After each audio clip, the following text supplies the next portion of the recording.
We continue now at the top of Daf Chav Daled Amud Beis in Mesechet Kesuvos. This is Kesuvos Daf 24b. The Gemara here continues, Hachanami b'sheklei umnaso biyado. The case over here is, let's say you have a situation where one person is testifying about his friend, that all of that person's fruits, all of that person's food, was the proper maestros were taken off, but my own, the person says, my own, they were not taken off properly. So there we have a real suspicion that the person is lying, and what they have here is an arrangement that in one town I'll say yours is good, and then in the next town you'll say mine is good. And the reason why that's indicated is because klei umnaso biyado, you can see by what he's carrying that he intends on selling it. Even though he's saying his food has not been fixed up yet, they haven't taken off the proper meisters, it's clear that he intends on selling it based on what he's carrying with him. And that's why the Rabbanan would say in that situation you'd actually be more strict, because there's more reason to suspect that they have some kind of deal with one another. Rashi over here says, when you have somebody who's bringing grain to sell, he carries things which make it clear that he's intending on selling.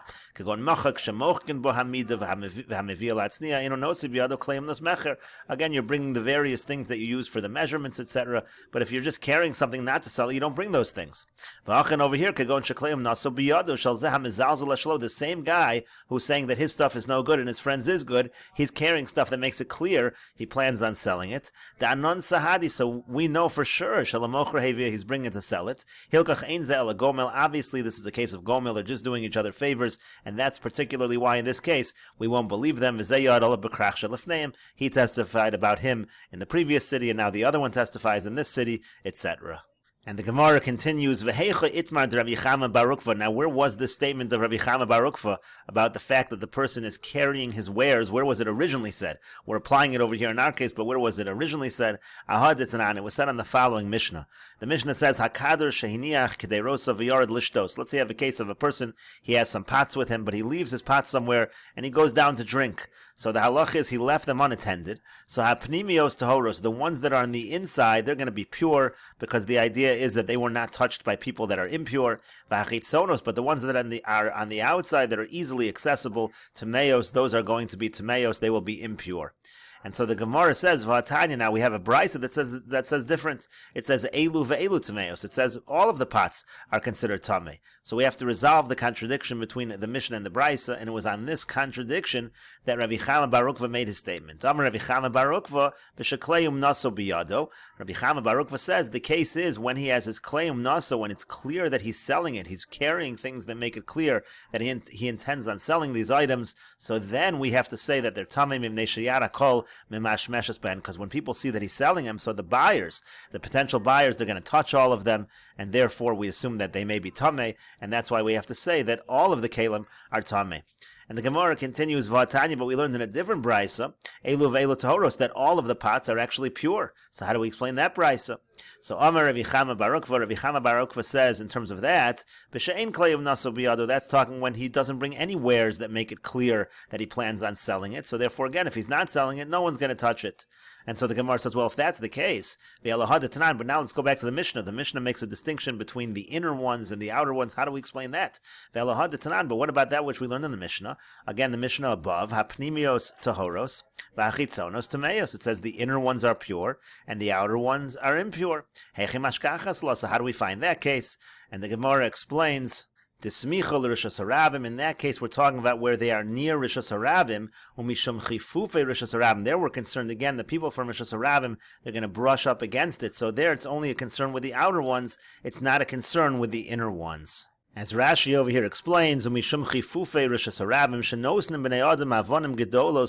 those Letzidei Rishas Harabim. People used to put big stones or big pillars at the sides of the Rishas Harabim. That was a way of keeping the wagons away from damaging the walls at the side of the Rishas Harabim. Now, because of the fact that they create a situation where there's not a lot of space there in the Rishas Harabim, and this guy's putting his pots near that area, he's also making it a narrow area. So the people who walk by, they're going to brush up against it. Their begadim will go on top of them. Those are tamei. And then the ones on the outside, they become tamei. The ones that are on the inside, they are more protected. And the Gemara continues, V'iboy same. If you want, I could say another answer to resolve the contradiction between the case where we're concerned they may be doing favors for one another in terms of each one saying the other one is a Kohen. And then we had another case where we were concerned that they might be doing favors for one another in terms of each one saying the other one's produce, the proper maestros were taken off. And we can answer the contradiction as follows, Rabbi Yehuda v'Rabbanan, b'malin mitruma liyuchsin kamiflgi. In the case of the Kohanim, it actually has nothing to do with the concern of whether one is doing a favor for the other. That's only the issue by the case of the produce, where they're saying the maestros were taken off. But when it comes to the case of each one saying the other one is a Kohen, there's a different concern altogether. The question is whether when somebody's eating truma, are we then going to assume that they are Kohen for yichus purposes? As Rashi over here says, "B'malin mitruma liyuchsin," Rabbi Yehuda savar. The reason over there is because Rabbi Yehuda holds horoeh shemachilin truma la'adam. Rabbi Yehuda is concerned over there because somebody who sees that a person's eating truma bechezkas kohen, and he has a chazaka now that he's a kohen. Made Allah b'chol makam shu kohen.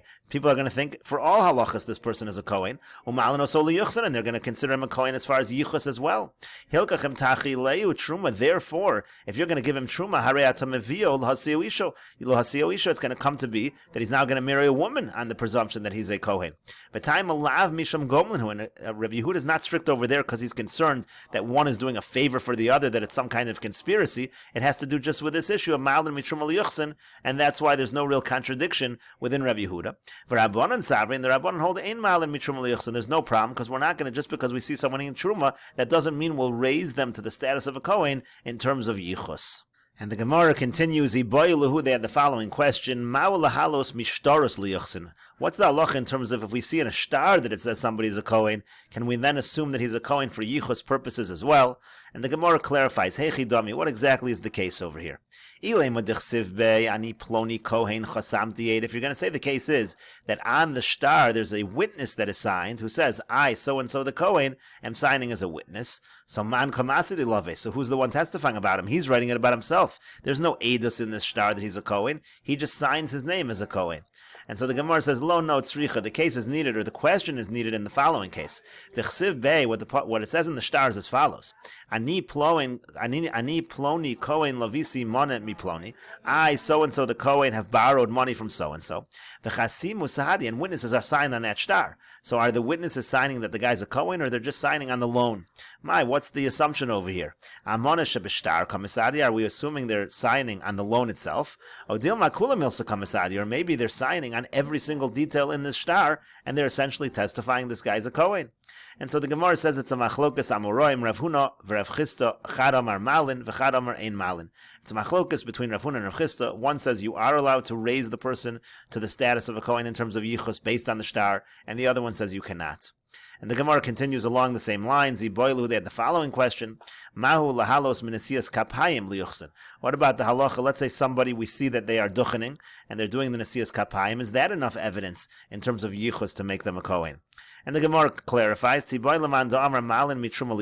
is a question according to the one who says that if we see a person eating truma, we can assume they're a Kohen as far as yichus. And it's also a question according to the one who says we're not allowed to use truma as evidence in terms of yichus. And the Gemara explains, it's a question according to the one who says that truma is good enough.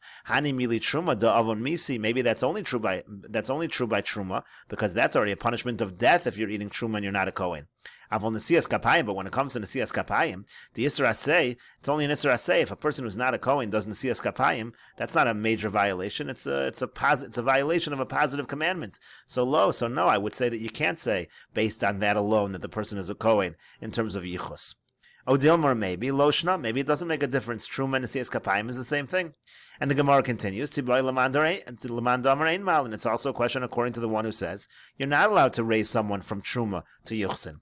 Hani mili Truma, maybe that's only by Truma. That's something that's eaten in private, so that you're not allowed to use as evidence. But when it comes to Nesias Kapayim Diviv Bar Hesya, which is something that is done in public, so Ilav Kohen, or if not for the fact that this guy really was a Kohen, a person's not going to be so brazen to go up there in public and do Nesias Kapayim if he wasn't really a Kohen, so that would be good evidence. Odilma, or maybe Loshna, maybe it makes no difference. And the Gemara again says it's a machlokas amoroim, Rav Chisda v'Rabbi Avina. It's a machlokas Rav Chisda and Rabbi Avina. Chad Omar Malin v'Chad Omar Ein Malin. One says you're allowed to use it as evidence that the person's a Kohen. The other one says it is not good as evidence. And the Gemara continues. Amar le Rav Nachman bar Yitzchak l'Rava.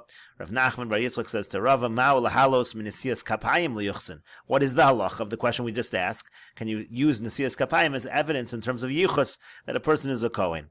Amar le said back to him, P'luksad Rav Chisda v'Rabbi Avina. It's a machlokas Rav Chisda and Rabbi Avina, like we just said. And so the Gemara says hilchas amai, but what exactly is the halacha? Amar le, so he said to him, Ano masniso yadana. I know a brisa that discusses this issue. And the Gemara continues, the Tanya, as we learned in a Braisa, Rabbi Yossi says, Gedola chazaka. Chazaka is great. If there's a presumption to something, it has a lot of strength. Shanemar, like the Pasuk says, Umi b'nei hakohanim b'nei chavaya b'nei hakotz b'nei barzilai, asher lokach mi b'nos barzilai hagilodi isha, vayikra al shema me'ela bikshu ksavam hamesiachsim v'lo nimso v'yigoalu min hakahuna. Rashi over here explains what the Pasuk is referring to. Bikshu ksavam hamesiachsim sheyehu kohanim kasherim. The pasuk is talking about the fact that these individuals listed in the pasuk, they wanted proof. They wanted to identify themselves as kosher kohanim. Lefi shehischatenu kohanim begola begoya aretz. Because what had happened was, when they were exiled from the first Beis Hamikdash, some of the kohanim had married the goyei haaretz, the nations of the world. V'yaldul lehem banim. Then they had children who were not considered qualified for the kuna.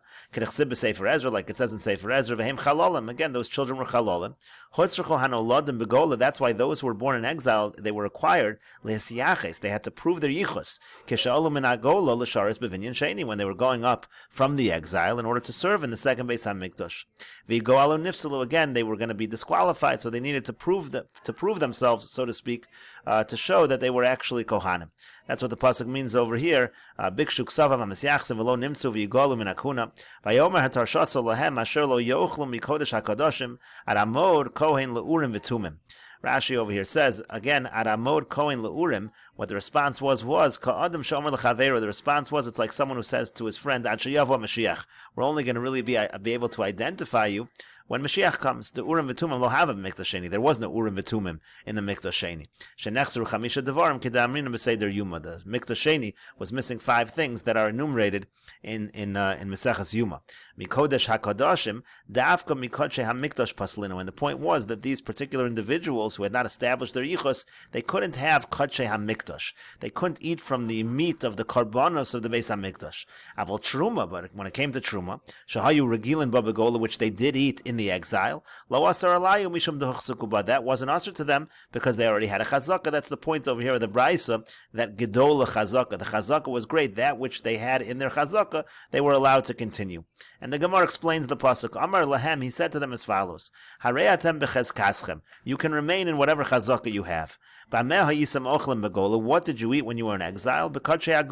You ate the holy food from outside the Beis HaMikdash, meaning you ate truma.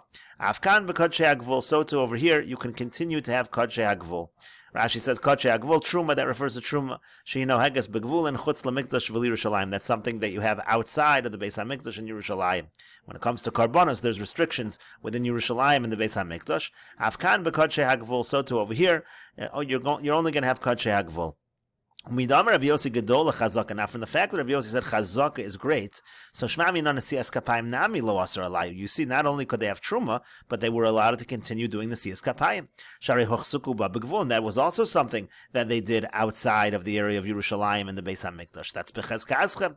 They were in their original chazaka, so that's what it means over here. Again, afkan bekodshei hagvul, and so the Gemara now says it's raya. Now, based on this brisa, if you think Malin Nesiyas Kapayim Liyuchsan, that a person can be raised based on the fact that they do Nesiyas Kapayim, they can be raised to the status of a Kohen in terms of Yichus. So now these individuals, Kevan de Parsi Yadai, if we're letting them spread their hands, if we're letting them duchen, so Asi Lasukina, won't we have a problem over here that we're going to come to raise them up and make them full-fledged Kohanim? Obviously, you're not allowed to raise someone from Nesiyas Kapayim to Yuchsan.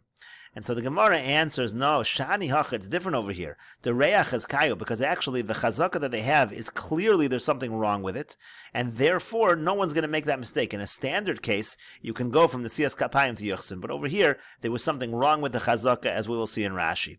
As Rashi over here says, again, if people can be raised from the Siyas Kapayim to Yuchsin, so what does it help to say that you're only going to get this? It's still going to be a problem. So the Gemara answered, no, it's different over here. You don't have to worry that they're going to be raised up as full-fledged Kohanim. To Hareach as Kayav, because there's something wrong with their Chazaka. Because everyone can see that all other Kohanim are eating meat from the actual Beis HaMikdash from the Karbanos. But they're not able to do that. They're only having Truma. So Yeshkan Heker Gadol Sheyesh Ben Sarpsul. It is very clear to everyone there's something disqualified about them, and there's no concern that based on the Siyas Kapayim, these people will be made into full-fledged Kohanim. But let's say nowadays you have the situation. Maybe from the Siyas Kapayim we would raise somebody up for Yichus purposes. It was over there. It wasn't a concern in that particular case that would happen. But in general, you can raise someone up based on the Siyas Kapayim to the status in terms of kahuna, in terms of their Yichus. And the Gemara says the ilo teimahachi. Now, if you don't say this answer has to be correct. Because if you don't say that, what